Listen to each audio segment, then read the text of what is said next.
আজ বানাবো আমার ঠাকুমার একটা রান্না, যেটা আমার সবথেকে খুব প্রিয় ছিল। কুমড়ো শাকের এই রেসিপিটা আমার কাছে সবথেকে পছন্দের একটা রেসিপি ছিল। ছোটোবেলায় আমার ঠাকুমা যখনই এটা বানাতো আমি তো পেট পুড়ে খেতাম। তবে এদেশে আসার পর এই শাকের দেখা খুব একটা মেলে না। তবে এবারে যখন দোকানে গিয়ে যখন টাটকা কুমড়ো শাকগুলো দেখতে পেলাম, আর হাতছাড়া করিনি। রান্নাটা তাহলে শুরু করা যাক।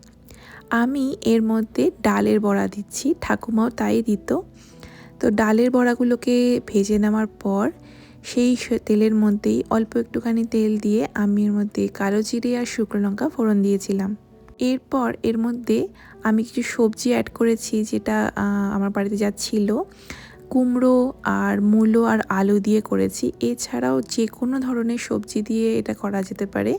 বিশেষ করে থোড় বা ভাড়ালি যেটা বলে, সেগুলো ঠাকুমা দিত, আমার কাছে নেই, পাইনি, তাই জন্য দিইনি। এছাড়াও আরও অন্যান্য যত রকমের সবজি হয়, ডাঁটা হয়, সবই দেওয়া যেত। তো তারপর এর মধ্যে একটুখানি হলুদ গুঁড়ো আর আদা দিয়ে এটাকে ভালোভাবে একটুখানি নাড়াচাড়া করার পর সেদ্ধ করে রাখা সেই কুমড়ো শাকটাকে দিয়ে দিয়েছিলাম।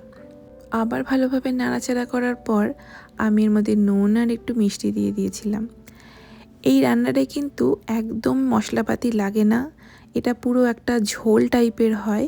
তো আলুগুলো আর মূলোটাকে সেদ্ধ করার জন্য নেড়াচাড়া হয়ে যাওয়ার পর অল্প করে একটু গরম জল ঢেলে দিয়েছিলাম, আর ওপর দিয়ে কাঁচা লঙ্কা চিড়ে দিয়েছিলাম। আমি এখানে ডালের ভেজানো যে জলটা ছিল সেই বাটি ভেজানো জলটা ঢেলেছি। তবে আমি দেখেছিলাম ঠাকুমা এর মধ্যে ময়দা গোলা জল দিত, যাতে এই গ্রেভিটা একটু থিকনেসটা আসতো। এরপর নামানোর আগে বড়াগুলো ঢেলে দিয়েছিলাম এবং এই রান্নাটা পুরো এরকম ঝোলঝোলই থাকতো। ভীষণ ভালো খেতে হয় এবং গরমকালের জন্য একদম বেস্ট। আপনারাও পারলে একবার বানিয়ে দেখতে পারেন।